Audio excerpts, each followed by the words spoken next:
आज पूरा देश जिन गणेश जी महाराज को अपने घरों में बिठा रहे हैं, आज पूरा देश जो गणेश जी महाराज की स्थापना कर रहे हैं, वो इसी महाराष्ट्र की पुण्यमय धरा से सब दूर सुगंध फैलाई गई, इसी महाराष्ट्र की पावन धरा से।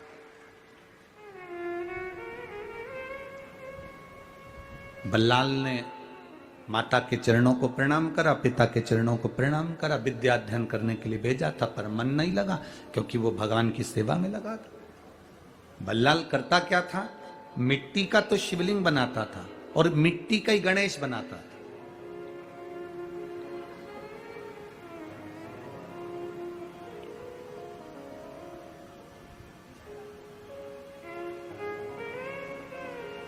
मिट्टी का गणेश बना रहे हैं, मिट्टी का शिवलिंग बना रहे हैं और उसकी आराधना कर रहे हैं, उसकी आराधना।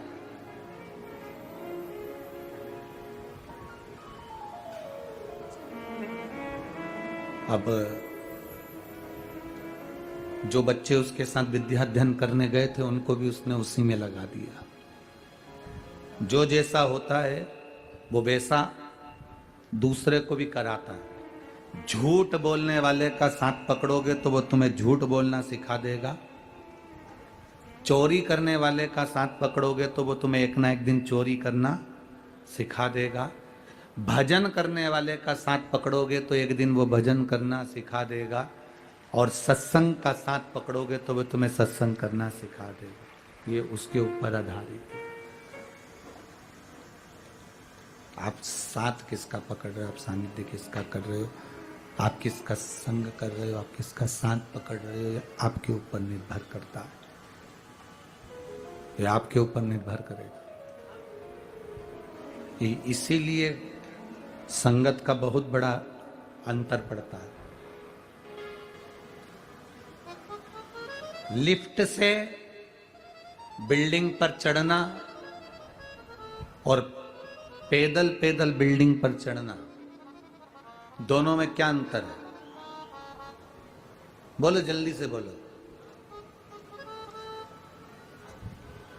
लिफ्ट से बिल्डिंग पर चढ़ना और पैदल पांव के द्वारा बिल्डिंग पर चढ़ना, दोनों में क्या अंतर है? अरे बोलो ना पूर्णा वाला। हमारे यहां तो उधर सीहोर में तो इतनी लिफ्टें भी नहीं है।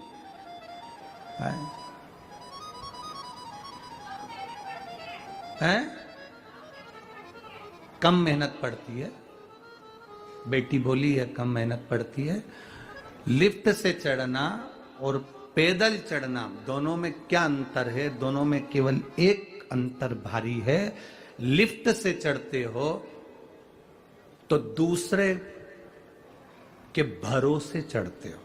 बोलो, सही है कि गलत है? दूसरे के भरोसे चढ़ते हो। और अगर पैदल चढ़ते हो तो अपने बल पर, अपने पांव के भरोसे पर चढ़ते हो। अपने ऊपर भरोसा है तुम्हें, अपने पांव पर भरोसा।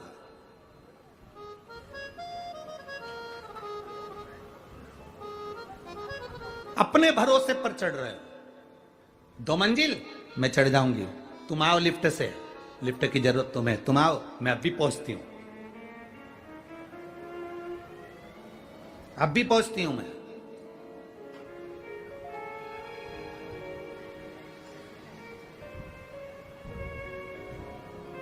बस शिव महापुराण की कथा यही कह रही है। भगवान से कहना, भोलेनाथ हमें कभी दूसरे की लिफ्ट की जरूरत नहीं पड़े, हमारा भरोसा पक्का रखना, हमारा विश्वास दृढ़ रखना, हमारा भरोसा पक्का रखना। हम अपने ऊपर इतना भरोसा रखें, मुझे मेरे पांव पर, मेरे हाथ पर, मेरे भाग्य पर और मेरे परिवार पर और मेरा अपने आप पर इतना प्रबल भरोसा होना चाहिए कि दुनिया का कोई व्यक्ति जो काम ना कर पाए वो मैं कर कर दिखा दूं। ये भरोसा मेरा पक्का, ये विश्वास मेरा दृढ़ हो।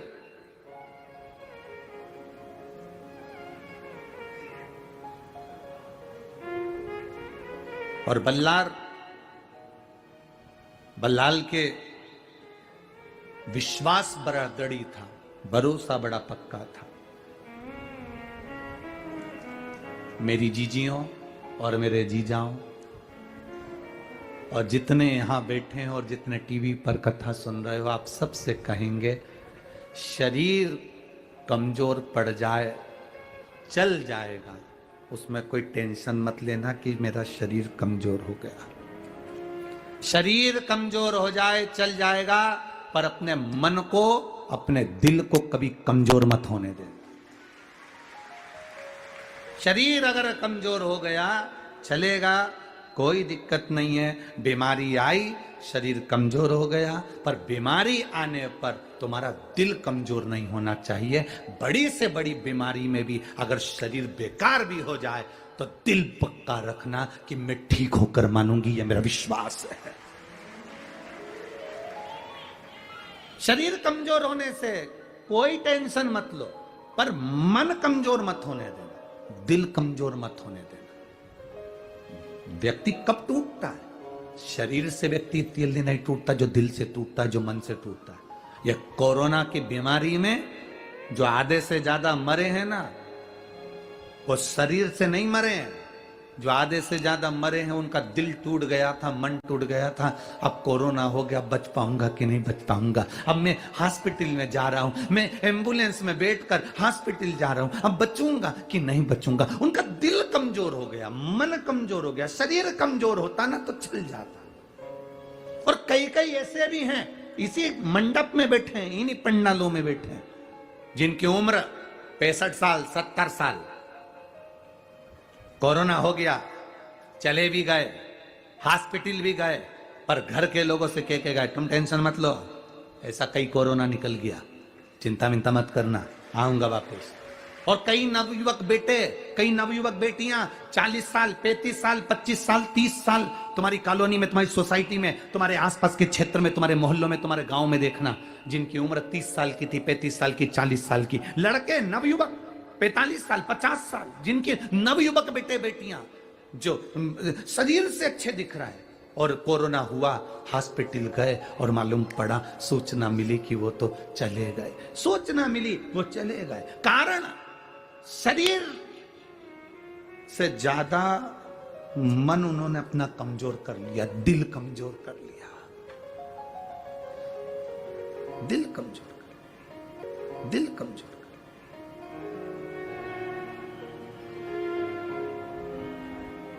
कई कई छोरा छोरी हमसे मिलने के लिए आते हैं, लड़का लड़कियां, बेटा बेटियां। कोई कहता है मेरे को बड़ा धोखा मिला गुरुजी, मैं बहुत दुखी हूं, मुझे धोखा मिला गुरुजी, मैं बहुत दुखी हूं। तो हमने कहा दुखी हो तो करोगे क्या ये बताओ। अब जिसने धोखा दिया वो तो आराम से पर्स टांग के पेंटिंग मेंटिंग करके पूरा जोरदार आराम से घूम रही, और तू रो रो के मर जा रहा, इससे होगा क्या। हमारा निवेदन है तुम शरीर से टूट गए चलेगा, पर दिल से मत टूटो। अगर लगे कि कोई धोखा दिया है तो महादेव के चरणों में जाकर बैठना प्रारंभ करो, जाओ ना। अगर आप परिक्रमा कर रहे हो, और परिक्रमा का भी नियम है कि तुम कितनी कर रहे हो, जैसे मनकों का नियम नहीं होता। मनकों का नियम होता कि नहीं होता? आपके झोली में आप जो माला जपते हो उसमें कितने मन के होते हैं? 108। 108 मन के किसके लिए होते हैं? सिद्धिता के लिए, भगवान को प्रसन्न करने के लिए, ठीक है। एक होती है 54 मन के की माला। कितने मन के होते हैं उसमें? 54। जब हमारा कोई काम अटक रहा है, हमारा कार्य कोई सिद्ध नहीं हो रहा, हमारा कार्य कुछ रह गया है और बहुत दिनों से अटका हुआ है, तो 54 मन के की जो माला होती है उससे भगवान का नाम जपना चाहिए, कार्य सिद्ध हो जाता है तुरंत। एक होती है 30 मनकों की माला। जब व्यक्ति बहुत बीमार पड़ जाता है, बहुत तकलीफ में हो जाता है, रोगीला हो जाता है, बीमारी छूटती नहीं है, बहुत कष्ट उसको होता है, कुछ ना कुछ रोग शरीर में, कभी बुखार आ रहा है, कभी सर्दी हो रही, कभी घुटना दुख रहा है, कभी कमर दुख रही, कभी हाथ दुख रहा है, कभी पांव दुख रहा है, तो जिसके शरीर में जो कष्ट होता है, तो 30 मनके की माला से जाप करने पर वो हमारा रोग मात्र 2 दिन के अंदर समाप्ति की ओर आ जाता है महाराज। कितना भी तेज बुखार चल रहा हो, कितनी भी तेज बुखार आ रहा हो, तो वो मात्र 2 घंटे 3 घंटे या 2 दिन के अंदर रोक लो। 30 मन की एक होती है 15 मनके की माला। 15 मनके की माला कौन सी होती है? जब बच्चा किसी एग्जाम में बैठ रहा हो, नौकरी के लिए अप्लाई कर रहा हो, कोई सर्विस के लिए जा रहा हो, और वो नौकरी के लिए सर्विस के लिए जब वो जाता है और बहुत एग्जाम में बैठ लिया तो भी सफल नहीं हो रहा, तो 15 मनके की माला से भगवान का कोई भी एक मंत्र जो आप स्मरण कर सकते हो, जिससे आपकी अच्छी पटे, उस भगवान का मंत्र बोलकर 15 मनके की माला से चले जाए, कार्य में सफलता प्राप्त हो जाती है। ऐसा उसको विद्वत्ता मिल जाती है। एक 7 मनके की माला भी होती है। आप लोग कभी संतों को देखना, वो उंगली में पहने रहते हैं, और उंगली में पहने बस वो हाथ में कहीं लपेट, कई लोग हाथ में लपेट देते, कई के हाथ में 30 माला देखोगे 15 मनके की, किसी के हाथ में 20 मनके की। किसी की संतों को देखना, कोई की माला छोटी सी होती है, यहाँ चढ़ जावे तो वो 15 मनके की, 20 मनके की, 30 मनके की, कोई की 7 मनके की होती है। उंगली में फंसाकर 7 मनके की माला जपते रहते हैं। 7 मनके की माला किस लिए होती है? तो कहा अपनी प्रतिष्ठा को पाने के लिए। कोई व्यक्ति आपका धन खाकर भग गया, कोई व्यक्ति आपका पैसा ले गया, कोई व्यक्ति आपका रुपया रख लिया, और वो व्यक्ति को तुम 50 बार बोल चुके, भैया मेरा पैसा दे दे, भैया मेरा पैसा दे दे, भैया मेरा रुपया दे दे, भैया मेरा धन दे दे, और वो व्यक्ति धन नहीं दे रहा, वो व्यक्ति पैसा नहीं दे रहा। और जो व्यक्ति पैसा लेकर बैठ गया और पैसा नहीं दे रहा है, उसके लिए तुमने बहुत प्रयास कर लिया, तो एक बार हल्दी की गठान की 7 मनके की माला बना लो। हल्दी की जो गांठ होती है उसकी 7 मनके की माला, बाजार में हल्दी की माला मिलती है, ठीक है। हल्दी के छोटे छोटे मनके होते हैं, दाने जैसे तुलसी के होते हैं वैसे। 7 मनके की माला हल्दी की गांठ की, हल्दी की ले लीजिए, और वो 7 मनके की माला से भगवान शंकर के नाम का श्री शिवाय नमस्तुभ्यम मंत्र बोलकर जिस व्यक्ति से धन लेना है, उस व्यक्ति का नाम लेकर मात्र 12 दिन या 13 दिन या 14 दिन उस माला को जप लीजिए। उसके बाद उसी माला को उंगली में पहनकर उसके कंधे पर हाथ रख दीजिए या उससे हाथ मिला लीजिए, वो आपका पैसा आपके घर देकर जाएगा। मनकों में, माला में प्रबलता होती है। उसी तरह व्यासपीठ की परिक्रमा में प्रधानता होती है। हम कितनी परिक्रमा कर रहे हैं? यदि हम 108 परिक्रमा कर रहे हैं व्यासपीठ की, तो हमें सुख का अनुभव कराती है महाराज। आपका यदि कोई कार्य अटक रहा है और आप बहुत दिन से निवेदन कर रहे हो, तो भागवत की 54 परिक्रमा करना चाहिए। 54 परिक्रमा करने से आप जिस कार्य के लिए जा रहे हो, आप जिस काम के लिए लगे हुए, वो काम नहीं हो रहा, तो 54 परिक्रमा से वो कार्य सिद्ध हो जाता है महाराज। परिक्रमा के अलग अलग प्रमाण है। जैसे बत्ती के प्रमाण है ना, आपको पहले भी कथा में कहा, गोल बत्ती देवताओं के सामने लगती है, लंबी बत्ती देवियों के सामने लगती है। पीपल के पेड़ के नीचे लगाओगे तो गोल लगेगी। लंबी बत्ती अगर आप लगा रहे हो तो कोई कुल देवी हो, पितर देवता हो, तो इनके सामने लंबी ही लगेगी, इनके सामने कभी गोल नहीं लगेगी। जिनसे तुम अपना वंश मांग रहे हो, जिनसे तुम अपनी संपदा मांग रहे हो, जिनसे तुम अपना सत्ता मांग रहे हो, उन देवी देवता को, उन भगवान को, उन परमात्मा को, वो गुरुजन को, वो ईश्वर जन को, वो पितर जन को लंबी बत्ती ही आई।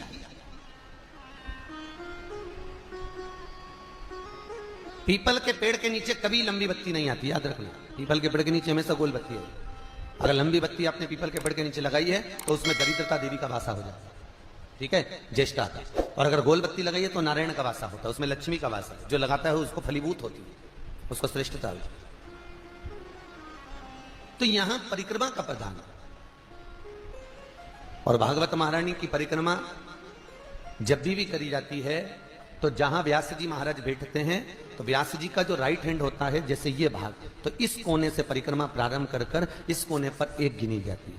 पर ज्यादातर लोग भागवत की जो परिक्रमा करते हैं आगे से प्रारंभ कर कर आगे जाकर प्रथम मान लेते हैं। पर भागवत के मुखाग्रविंद चरणारविंद का जो स्मरण किया जाता है, भगवान इस प्रकार से लेटे हुए 12 अक्षर, तो भगवान के चरणारविंद से परिक्रमा को प्रारंभ कर कर भगवान के चरणारविंद पर विराम दी जाए। भागवत भगवत तत्व का महाराज। जैसे गणेश जी को 2 तरह की दुर्वा समर्पित होती है, एक हरी दुर्वा, एक श्वेत दुर्वा। हम हरि दुर्वा गणेश जी को जो चढ़ाते हैं वो कार्य सिद्धि के लिए, लक्ष्मी प्राप्ति के लिए, समृद्धि के लिए चढ़ाते हैं। हम सफेद दुर्वा जो गणेश जी को चढ़ाते हैं वो रोग मुक्ति के लिए और अपने काम की सफलता के लिए चढ़ाते हैं। दो प्रकार होते हैं। एक वो सफेद दुआ देखिए आप लोगों ने, जो कहीं पानी भरा जाता है, कुआं होता है, नदी होती है, तालाब होती है, उसके आसपास में जो दुआ लगती है वो सफेद कलर की होगी। वो सफेद दुआ बहुत काम की रहती है। जिसको पथरी की बीमारी हो जाती है तो ऑपरेशन कराने की जरूरत नहीं पड़ती। केवल चतुर्थी के दिन गणेश जी महाराज का स्मरण कर, बाल चंद्र का स्मरण कर, चंद्रदेव को वो दुआ घुमाकर निन्ने पेट, खाली पेट जिस व्यक्ति को पथरी है मात्र 7 दिन तक खिला दो, पथरी का दर्द बंद हो जाता है और पथरी बाहर निकल जाती है महाराज। फिर आपको ऑपरेशन की जरूरत नहीं पड़ती। जांच करा लेना, पथरी नहीं रहेगी। सफेद दुर्वा का इतना प्रमाण होता है। गणेश जी की प्रियता है दुर्वा। क्या प्रियता है? दुर्वा। कितनी दुर्वा गणेश जी को समर्पित करी जाती है? मात्र 5। कितनी? आज के जमाने में लोग गट्ठा बनाकर चढ़ा दें, वो अपनी जगह पर है। 5 दुर्वा पंचम इंद्रियों को वश में करने के लिए और भगवान के 5 जो स्वरूप हैं उनको अपने भीतर उतारने के लिए पंच दुर्वा। और दुर्वा में भी 3 गांठ। जब दुर्वा समर्पित करी जाती है तो उसमें नीचे दुर्वा की डंडी पर गांठ रहती है। 3 छोटी छोटी गांठें होना चाहिए। कितनी गांठ? जो भगवान को समर्पित करी जाए। माता पिता संत शिक्षक सिपाही, इनके पास जब जब बैठोगे तो कुछ ना कुछ अच्छा मिलेगा आपके पास। एक राष्ट्र का सैनिक बॉर्डर पर खड़े होने वाला एक सैनिक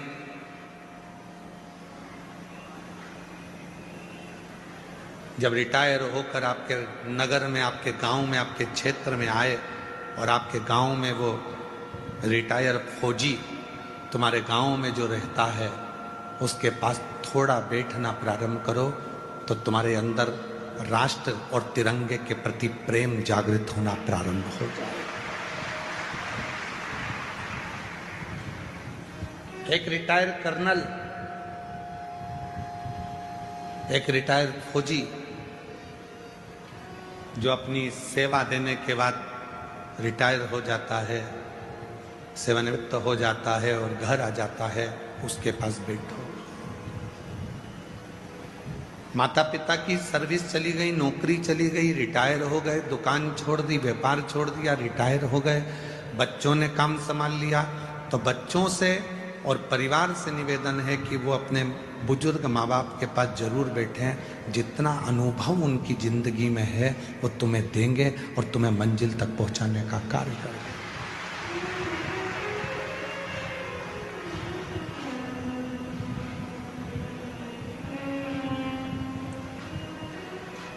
वो देंगे। आप उनके पास जाकर बैठो, आप उनके करीब में जाकर बैठो। कोई सच्चा संत है। आज के जमाने में सबसे कठिन बात तो यह है कि दिखावा इतना हो गया, ओरिजिनल संत तो मिल ही नहीं पाते। कोई